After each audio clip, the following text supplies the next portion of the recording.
है महेंद्र कर्मा एमएलए थे, उनके नेतृत्व में 5-5 हजार लोग, जिसमें इकट्ठे किए गए कुछ गुंडे बदमाश लोग, सीआरपीएफ, पुलिस और स्पेशल पुलिस ऑफिसर्स जो गुंडों को बनाया गया था, वो लोग गांव में जाते थे और गांव के लोगों को कहते थे कि चलो कैंप्स में, और लोग उनसे बच करके जंगलों की तरफ भागते थे। जो लोग भागते थे, भागते हुए लोगों पर गोलियां चलाई जाती थी। जो लोग भाग जाते थे उनके घरों में आग लगा दी जाती थी। बच्चियों के साथ उनकी इज्जत लूटी गई। सैकड़ों केस है बलात्कार के। बहुत सारे नौजवानों को जेलों में ठूंस दिया गया। और इस तरीके से सरकार ने करीब करीब 650 गांवों को जला दिया। जिसे सरकार कहती है कि उसने 644 विलेजेस को सैनिटाइज किया।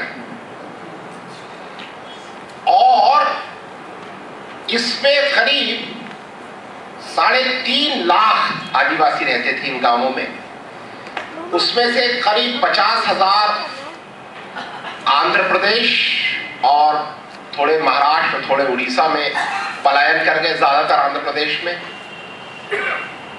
50,000 के करीब सरकार की पकड़ में आए, जिनको वो कैंपों में ले गई, और बाकी के लोग जंगलों में भाग गए अपनी जान बचाने के लिए।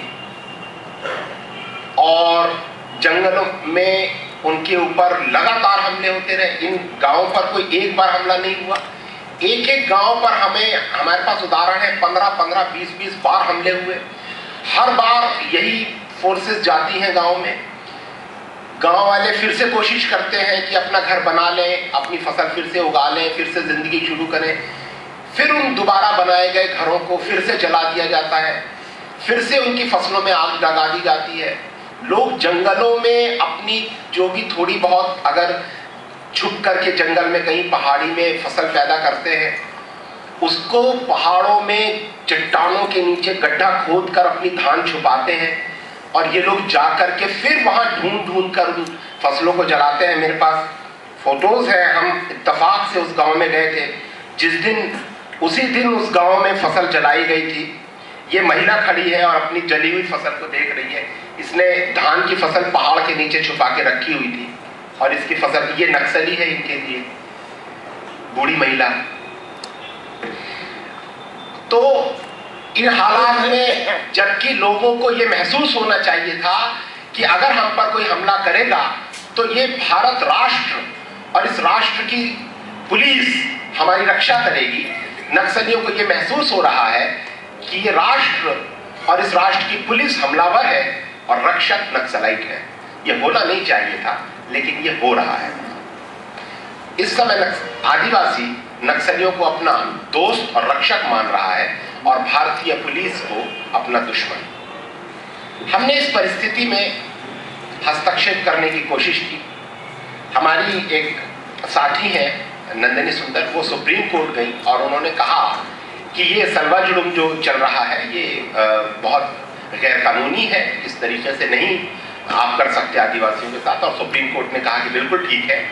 सरकार को उसने निर्देश दिया कि जितने भी गांव आपने जलाए हैं उन सबको बसाइए, हर आदिवासी को बसाइए, उसको कंपनसेशन दीजिए, रिहेबिलिटेट कीजिए उसको। सरकार ने एक भी आदिवासी को आज तक नहीं बसाया, एक भी आदिवासी को कंपनसेशन नहीं दिया। हमने कहा ठीक है, सरकार नहीं करेगी, हम करेंगे, हम बसाएंगे।